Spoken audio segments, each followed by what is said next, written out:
Mga ka-best friend, welcome back dito sa ating YouTube channel. So sa mga katropa nating may mga chariot dyan, maraming tatanong doon.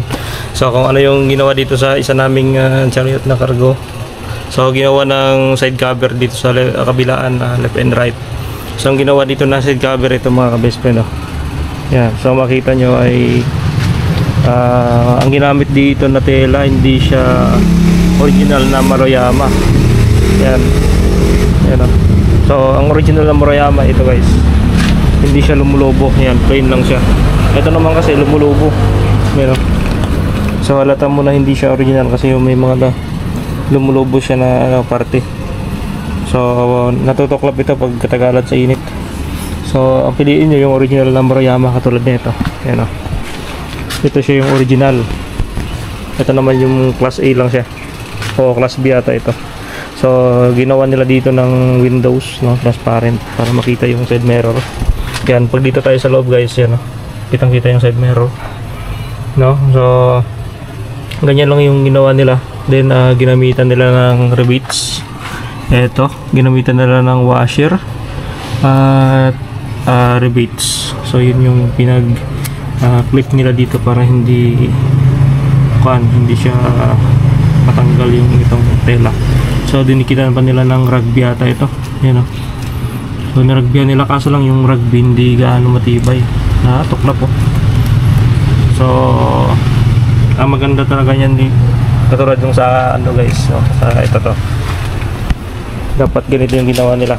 Yan, ito lagyan nila ng lock para pwede siya tanggalin anumang oras, no?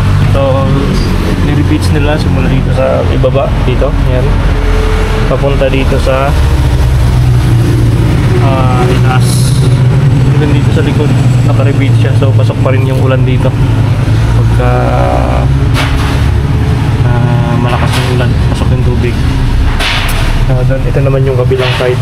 Yan, so puro repeat siya. Then ang kanyang, ito lang yung may lock niya, yung kanyang pag pinufold natin siya, ito yung may lock. Yan. So subukan natin ibaba ito. Yan, pag binaba natin, ganito yung itsura niya. Yun. So nilagyan na nila ng zipper na back to back. Yan. So maganda rin yung design niya. Tapos dito may lock. May lock din siya dito. Pwede siya i-lock para hindi mapasukan ng mga pusa. Yan. So ganyan yung itsura niya pag nilalak natin. Diyan lang ilagay. Yan. So tanggalin natin. So maganda rin yung maganda rin yung pagkatahi niya. Ang sinulid na ginamit ay makapal din tulad nito. Kaya nga lang hindi ko lang gusto yung tela niya. Medyo low quality yung tela. Ayan. So tapos pagka ipofold natin siya, ayan. So i-roll natin siya guys pagka pinofold. Ayan, so loob yung fold niya.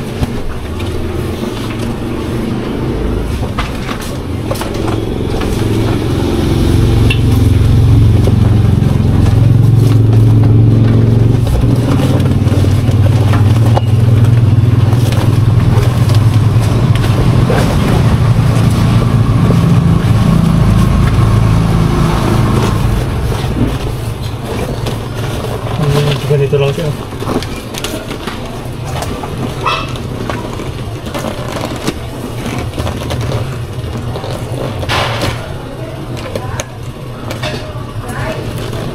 Right, okay.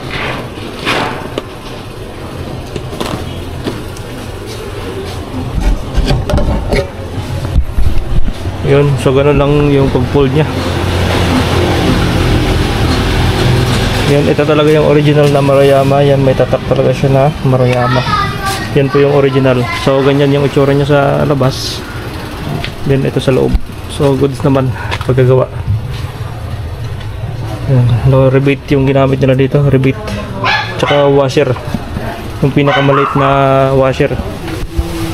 So dito sa likod natin meron ring sira yung kanyang zipper.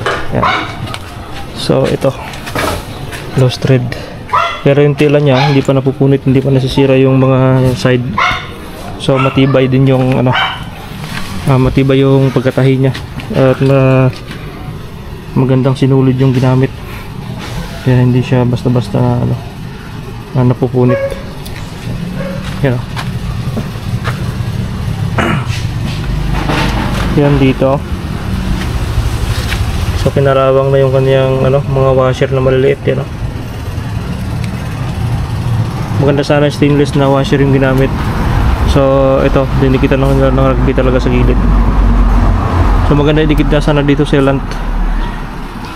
Hindi rugby, tuklap sa rugby to.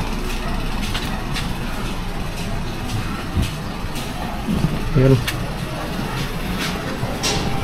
Ito naman sa gitna. So dito wala siyang harang dito. So basa pa rin yung driver pag walang harang.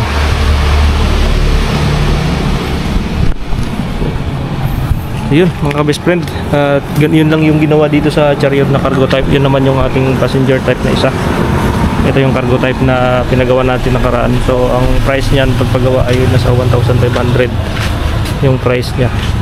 So hindi siya original na Moroyama. So okay na rin.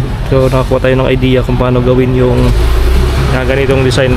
So yan, thank you for watching guys. Thank you. So, thank you. Meron.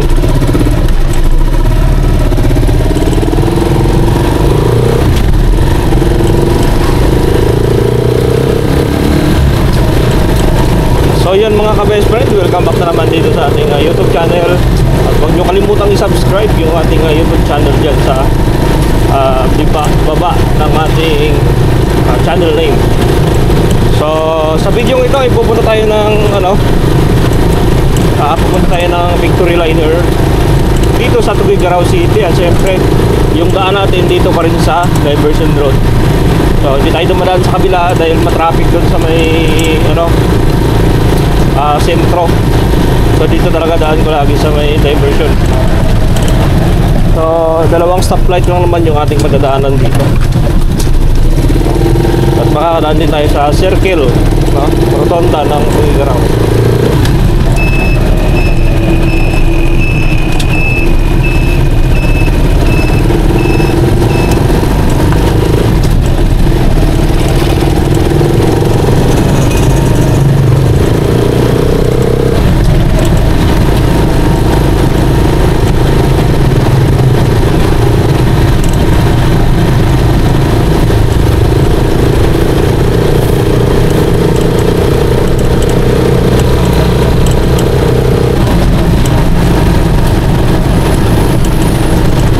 Mamaya pupunta tayo ng Baliwag Piña Blanca. Akit tayo doon sa may Ambuklao na tinatawag.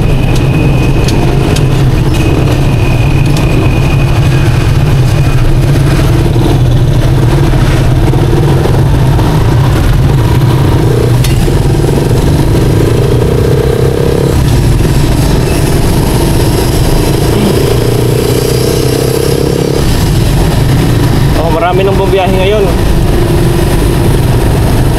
Ngayong umaga.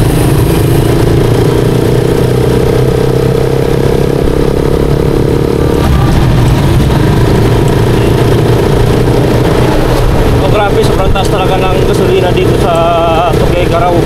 Umabot na dito ng 65 ang isang litro. So, napakataas na.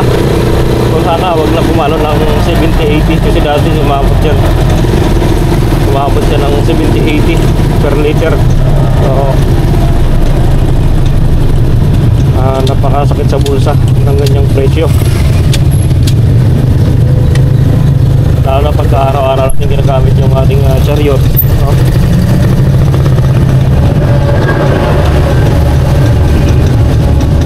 So yung Chariot kasi matakaw naman sa gasolina pag maraming karga. Doon lang siya nagiging magastos sa gasolina.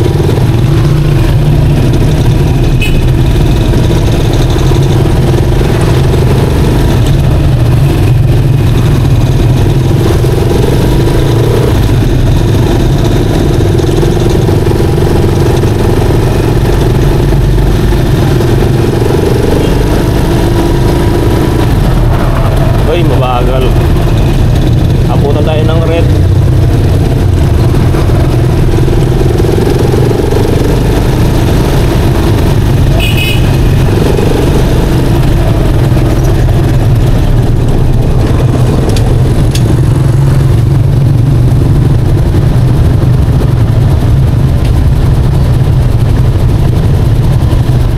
So kaya naman na tatawid tayo ng pula dito sa sa flight.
Stoplight yung madadaanan natin dito sa Diversion Road.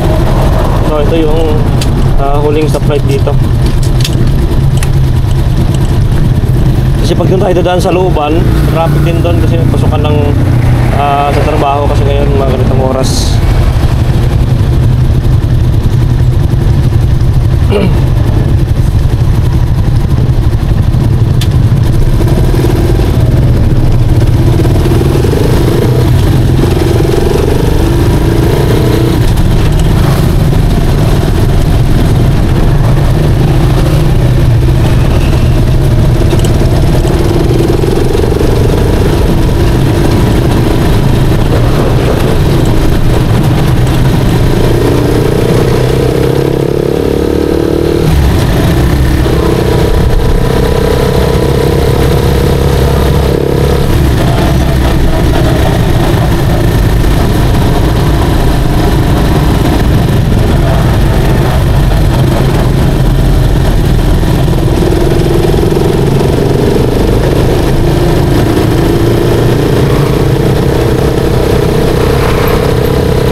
malapit na tayo sa Victory Liner.